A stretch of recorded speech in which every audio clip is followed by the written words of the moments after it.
Hello বন্ধুরা, তোমরা সবাই ভালো আছো তো? আশা করি তোমরা সবাই ভালো আছো। আজকে আমি আর আমার ওয়াইফ স্থির করলাম যে লোকনাথ বাবার মন্দিরে যাব, কারণ অনেক দিন তো যাওয়া হয় না।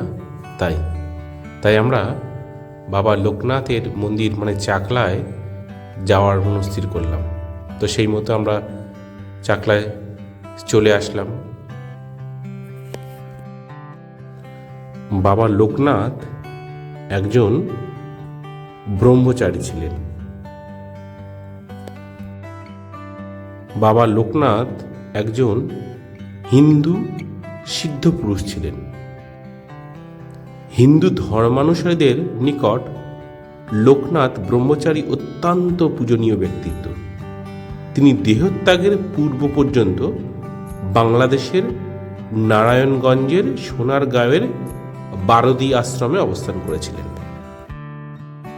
বাবা লোকনাথ শ্রীকৃষ্ণের জন্মতিথি জন্মাষ্টমীতে 1730 খ্রিস্টাব্দে 31 আগস্ট জন্মগ্রহণ করেন। কলকাতা থেকে কিছু দূরে বর্তমানে উত্তর চব্বিশ পরগনা জেলার কচুয়া গ্রামে একটা ব্রাহ্মণ পরিবারে তিনি জন্মগ্রহণ করেন। যদিও তার জন্মস্থান নিয়ে বিভিন্ন বিতর্ক আছে, তবে এ বিষয়ে হাইকোর্টের মামলা করেন একজন, তাই সেই রায় অনুযায়ী তার জন্মস্থান কচুয়া বলে চিহ্নিত হয় পরবর্তীকালে। তার পিতার নাম ছিল রামনারায়ণ ঘোষাল এবং মাতা শ্রীমতী কমলা দেবী। তিনি ছিলেন তার বাবা মায়ের চতুর্থ পুত্র।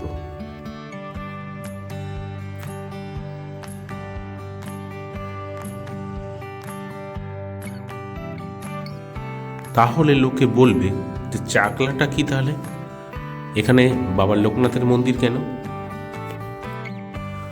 পূর্বে চাকলাকে বাবা লোকনাথের পবিত্র জন্মস্থান হিসেবে বিবেচনা করা হলেও পরে এই নিয়ে বিতর্ক দেখা দেয়। তবুও অনেক লোকের বিশ্বাস যে বাবা জন্মস্থান চাকলায়। তো চাকলায় একটা বিশাল মন্দির আছে বাবা লোকনাথের, তাই এখানে প্রতি বছর লক্ষ লক্ষ লোক সমাগম হয় এই চাকলা মন্দিরে, এবং প্রতিদিন প্রচুর লোক আসে এই মন্দিরে। বিশাল মন্দির। এই স্থানটা প্রচণ্ড বিখ্যাত, কারণ যত তীর্থস্থান আছে তার মধ্যে একটা অন্যতম। বন্ধুরা, আমরা লোকনাথ মন্দিরে চলে এসেছি। আমরা হাঁটছি, এই দেখতে পাচ্ছ আমার সাথে আছে আমার ওয়াইফ।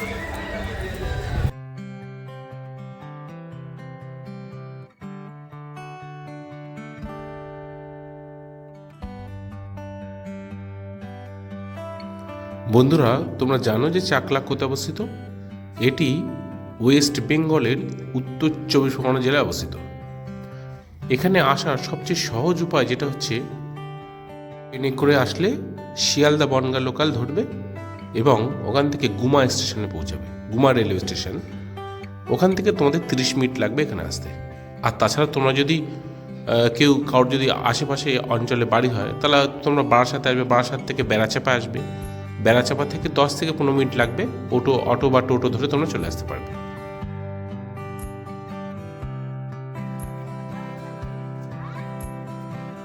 বন্ধুরা, তোমরা দেখতে পাচ্ছ আমরা চলে এসেছি মূল মন্দির চত্বরের পিছন দিকের স্থানে।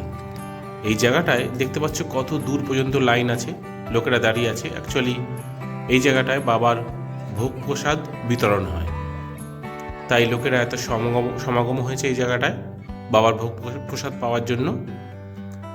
এরপরে এছাড়াও এখানে অনেক দোকানও আছে। তোমরা যদি পুজো দিতে চাও তো এখান থেকে জিনিসপত্র কিনে বাবার পুজো দিতে পারবে।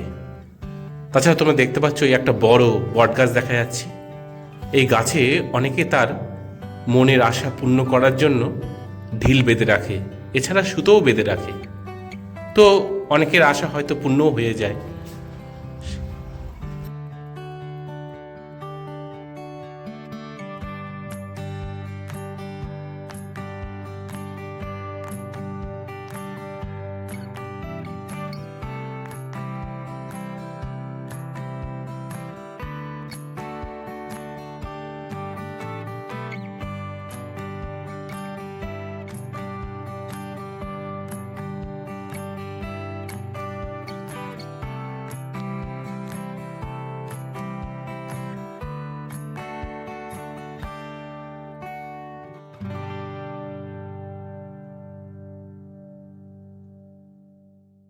বাবা লোকনাথ বলেন, রণে বনে জনে জঙ্গলে যেখানে বিপদে পড়িবে আমার নাম স্মরণ করিও, আমি তোমাকে উদ্ধার করিব। তো বেশিরভাগ বাঙালি বিশ্বাস করে এই কথাটা, এবং সেই বিশ্বাসেই তারা বাবা লোকনাথের মন্দিরে আসে, এবং তারা যখনই বিপদে পড়ে বাবা লোকনাথের নাম স্মরণ করে। হয়তো তাদের ইচ্ছা পূরণ হয়ে যায়, কারো কারো কারো হয়তো হয় না, তবুও তারা বাবা লোকনাথকে প্রচণ্ড শ্রদ্ধা করে। সেই বিশ্বাসে তারা বাবা লোকনাথের কাছে আসে, আর আমরাও সেই বিশ্বাসে বাবা লোকনাথের কাছে এসেছি। সবচেয়ে বড় কথা, এখন ওয়েস্ট বেঙ্গলে যা চলছে, বিশেষত সন্দেশখালীর ঘটনা লক্ষ্য করলে দেখা যায় খুবই খারাপ অবস্থা। তো আমরা আজকে এখানে বাবার কাছে প্রার্থনা করব যাতে আমাদেরও কিছু ভালো হয়, আর সন্দেশখালীর লোক যাতে বিপদ থেকে মুক্ত হয়ে যায়, তাদের উপর যা অত্যাচার চলছে যাতে সেটা না হয় সেটাও আমরা প্রার্থনা করব। ঠিক আছে, সব মিলে আমরা নিজেদের জন্য এসেছি, আবার অন্যদের জন্য প্রার্থনা করতে এসেছি। বন্ধুরা, তোমরা দেখতে পাচ্ছ যে দূরে লোকনাথ বাবার মন্দির। এখানে দুটো মন্দির আছে, এই একটা মন্দির আছে বড়, আর পাশে আর একটা মন্দির আছে। আমি গিয়ে দেখলাম প্রধানত পাশের মন্দিরটাই বাবার লোকনাথের পুজো হচ্ছে।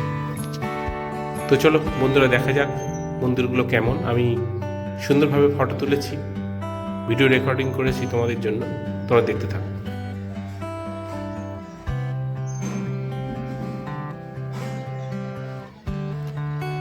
মন্দিরগুলোর মধ্যে প্রচণ্ড কারুকার্যতা আছে, খুব সুন্দর। এই প্রথমে ঢুকে দেখতে পাচ্ছ এক গরু দেখা যাচ্ছে, কি সুন্দর গরুটাকে সাজানো আছে। মন্দির দেখলেই তোমাদেরকে মন অন্য রকম পর্যায়ে চলে যাবে, এত সুন্দর মন্দিরটা। আর প্রত্যেকটা জায়গায় সুন্দর করে ঠাকুরের ছবি আঁকা আছে, ঠাকুরের মূর্তি আঁকা আছে। তোমাদের প্রত্যেকটা অংশ ঘুরে ঘুরে দেখাচ্ছি।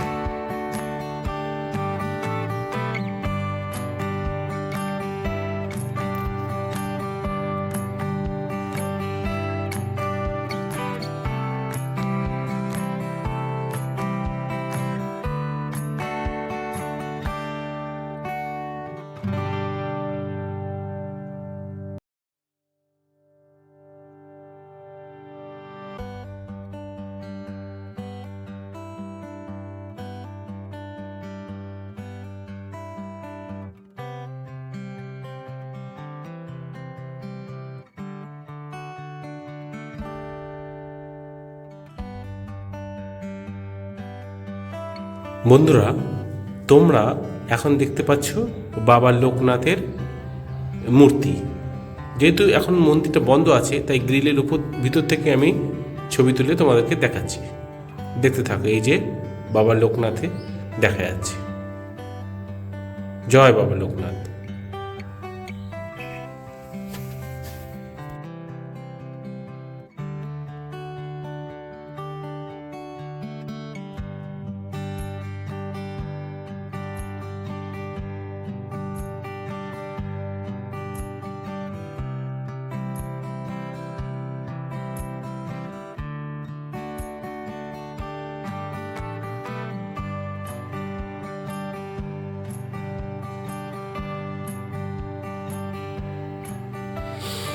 বন্ধুরা, এখন তোমাদেরকে যে ছবিটা দেখাবো এটা কিন্তু বাবা লোকনাথ নয়, এটা হচ্ছে বেনি মাধব।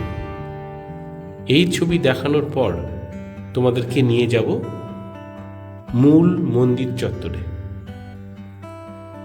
যেখানে বাবা লোকনাথের পুজো হচ্ছে। চলো আমরা চলে যাই মূল মন্দির চত্বরে। এই যে আমার ওয়াইফ যাচ্ছে, দেখতে পাচ্ছ তোমরা।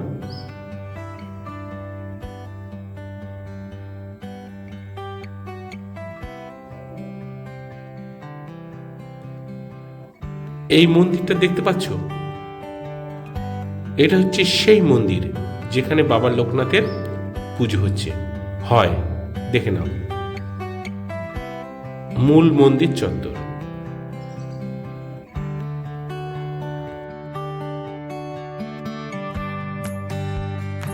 বন্ধুরা, তোমাদেরকে বলে রাখি, মূল মন্দির চত্বরে বাবা লোকনাথের ছবি তোলা বারণ, তবুও আমি পারমিশন নিয়ে তোমাদের জন্য ভিডিও করে দেখাচ্ছি। এই হচ্ছে বাবা লোকনাথকে, দেখতে পাচ্ছ তোমরা।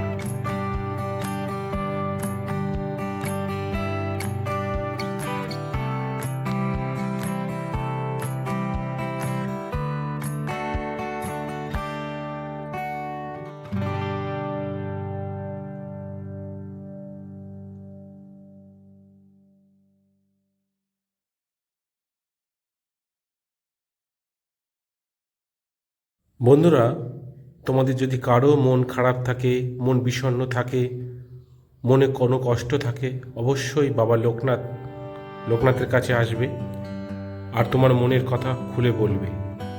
তোমার আশা অবশ্যই পূর্ণ হবে।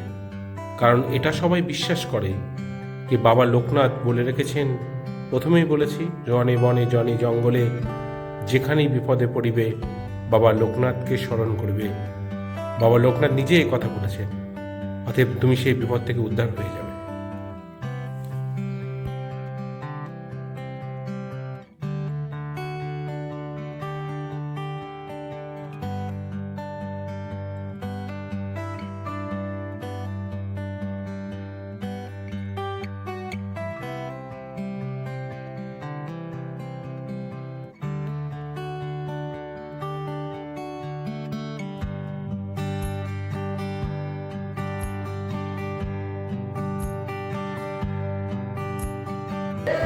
বন্ধুরা, আমি আর আমার ওয়াইফ এই চাকলায়ের লোকনাথ বাবার মন্দিরে এই উপরে প্রবেশ করলাম, দোতলায়।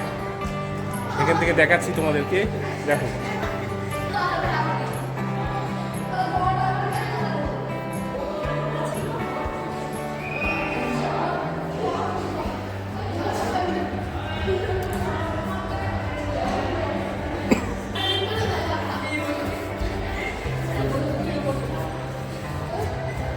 শিব পার্বতী।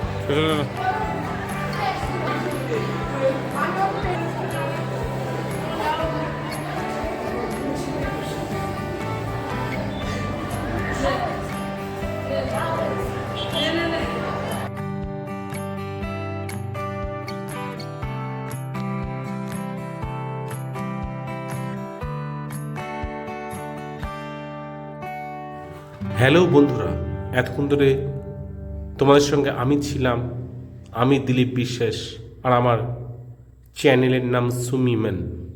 আর আমার ভিডিও দেখে তোমাদের যদি একটুও ভালো লাগে বা আনন্দ লাগে, তাহলে অবশ্যই চ্যানেলটাকে সাবস্ক্রাইব করবে এবং বেল আইকনটাকে অন করে রাখবে, যাতে এরকম কোনো ইন্টারেস্টিং ভিডিও আবার দিলে তার নোটিফিকেশান তোমাদের ফোনে চলে যায়। ততক্ষণ পর্যন্ত তোমরা সুস্থ থাকবে এবং ভালো থাকবে, আর অবশ্যই আমার ভিডিও দেখতে থাকবে। Thank you very much.